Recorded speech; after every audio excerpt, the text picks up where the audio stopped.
मैं हूं हुरैन फातिमा और आप देख रहे हैं हिमायती न्यूज एचडी चैनल। नजर डालते हैं आज की अहम खबरों पर। सुखन पुलिस मुकाबला कराची जिला मलीर के इलाके लट बस्ती के करीब सुखन पुलिस और स्ट्रीट क्रिमिनल्स के दरमियान फायरिंग का तबादला। मुकाबले में 2 मुलजमान गिरफ्तार, असलहा, मोटरसाइकिल, छीनी गई रकम, मोबाइल फोन बरामद।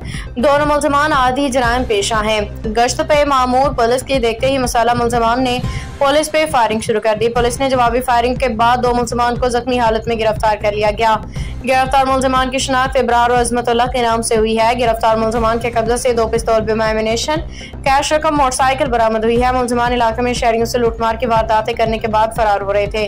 वाज़ेह रहे कि गुज़श्ता रोज मज़कूरा मुलजमान ने दौरान डकैती मज़ाहमत पेश शहरी पे फायरिंग भी की थी, जिसके नतीजे में एक राहगीर बच्चा जख्मी हो गया था। बच्चा जख्मों की ताब ना लाते हुए चल बसा।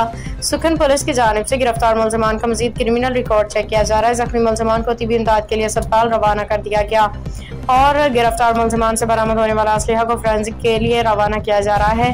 पुलिस की जानिब से ज़ाब्ते के तहत कानूनी कार्रवाई अमल में लाई जा रही है। गुलाम मुस्तफा जात की रिपोर्ट। खबर रहिए हर जगह हर वक्त, जानिए मुल्की और गैर मुल्की हालात वाक़यात यकीन के साथ।